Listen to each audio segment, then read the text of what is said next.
रेंदाळचे सरपंच सुप्रिया पाटील यांनी केलेले आरोप खोटे. उपसरपंच अभिषेक पाटील. रेंदाळ तालुका हातकणंगले येथील लोकनियुक्त सरपंचांनी लेखी दिलेल्या मतानुसार समाज माध्यमातून प्रसिद्ध केलेल्या निवेदनावरून जे काही आरोप केले आहेत ते सर्व खोटे असून अमान्य आहेत, असे उपसरपंच अभिषेक पाटील यांनी गट विकास अधिकारी पंचायत समिती हातकणंगले येथे सुनावणीवेळी लेखी मत व्यक्त केले आहे. उपसरपंच अभिषेक पाटील यांनी दिलेल्या निवेदनात म्हटले आहे की ग्रामपंचायत सभागृहात विकास कामांच्या चर्चा होत असतात. कोणत्याही विषयावर सर्व सदस्यांमध्ये सांगोपांग चर्चा होऊन अधिकृत प्रक्रिया पूर्ण करून कायदेशीर कामांना मंजुरी दिली जाते. सभागृहात तात्विक विचार मतभेद होत असतात. कोणत्याही विकास कामाला कधीही अडथळा निर्माण केला नाही. 4 ऑगस्ट 2025 रोजी गावातील महादेवी उर्फ माधुरी हत्तीन समर्थनार्थ निघालेल्या रॅलीनंतर ग्रामपंचायत कार्यालयासमोर घृणास्पद चित्रीकरण केलेले नाही. अशा सार्वजनिक कार्यक्रमांतर्गत माझ्याकडून घृणास्पद असे चित्रीकरण केले नसताना माझ्यावर केलेले घृणास्पद चित्रीकरणाचे आरोप हे अतिशय चुकीचे आहेत.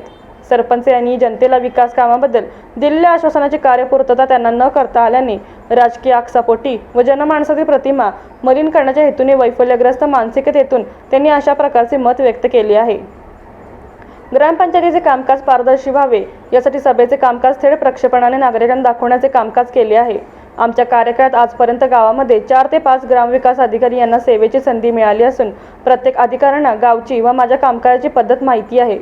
तसेच पदाधिकारी सोडून त्यांच्यामध्ये व आमच्यामध्ये एक बहिणीचे नाते असून अशी वल्गना करणे चुकीचे आहे.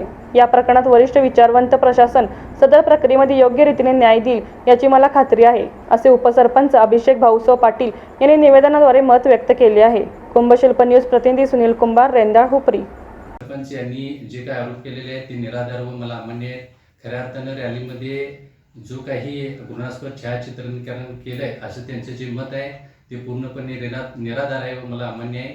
खऱ्या अर्थानं त्यांनी लेखी मतानुसार जे काही निवेदन दिले त्या निवेदनामध्ये गावच्या विकास कामांना खीळ करणे किंवा विकास कामामध्ये अडथळा करणे अशा पद्धतीची त्यांनी त्या ठिकाणी मतमतांतरे व्यक्त केलेत. पण खऱ्या अर्थानं त्या ठिकाणी राजकीय आकसापोटी व द्वेषापोटी, कारण जनतेला दिलेल्या कार्यपूर्तीची पूर्तता न झाल्याने राजकीय देशापोटी आरोप वैफल्यग्रस्त मानसिकतेतून त्यांनी केलेले आहेत.